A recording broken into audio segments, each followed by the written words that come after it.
জবাই করার সময় ইহসান করো। সুবহানাল্লাহ। করতেছি জবাই, করতেছি কি? কিন্তু মেরে ফেলতেছি প্রাণীটাকে খাওয়ার জন্য। স্লটারিং, লিটারালি আমি ছুরি চালাচ্ছি ওর গলায়, ফিনকি দিয়ে রক্ত বেরোবে এখনই। মেরে ফেলতেছি, কিন্তু যা মনে চায় আপনি কোপাতে পারবেন? কোরবানির পশুকে কষ্ট দিতে পারবেন না। আমরা এই ভুলটা করি। রাসূল সাল্লাল্লাহু আলাইহি ওয়াসাল্লাম দেখেন আরো স্পেসিফিক করে বলছেন যে ওয়ালিয়ুহিদ্দা আহাদুকুম শাফরাতাহু ওয়ালিয়ুরিহ যাবিহাতাহু, তোমরা জবাইয়ের সময় তোমাদের ছুরিটাকে ধার করে নিও যাতে করে প্রাণীটা কম কষ্ট পায়। সুবহানাল্লাহ। আমরা অনেক সময় ভুল করে ফেলি।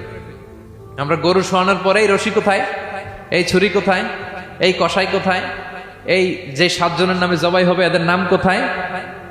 গরুটাকে আমরা কষ্ট দিচ্ছি। রাসূল সাল্লাল্লাহু আলাইহি ওয়াসাল্লাম বলে না, মুমিনের প্রতিটি কাজে ইহসানের পরশ থাকে।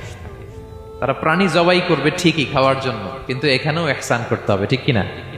তারা মৃত্যুদণ্ড কার্যকর করবে, ডেথ পেনাল্টি রাষ্ট্রীয় আইনে, কিন্তু যেমন মনে চায় তেমন করা যাবে না। ওইখানেও ইহসান রাখার দরকার আছে না নাই?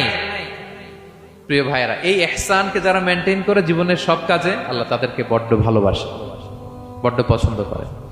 তো আমরা যেন সবাই সবার প্রতি ইহসান করি। স্বামী স্ত্রীর প্রতি ইহসান করুন, স্ত্রী স্বামীর প্রতি ইহসান করুন, বাবা সন্তানের প্রতি, সন্তান বাবার প্রতি, পরিবারের সকল সদস্যদের প্রতি ইহসান করুন, কর্মচারীদের প্রতি ইহসান করুন, সহকর্মীদের প্রতি ইহসান করুন। মুমিন জীবনের প্রতিটি কাজে ইহসানের পরশ থাকবে, কারণ ইন্নাল্লাহা ইউহিব্বুল মুহসিনিন। আল্লাহ তাআলা মুহসিনদের, যারা অন্যদের প্রতি অনুগ্রহ দেখায়, তাদেরকে বড্ড ভালোবাসেন।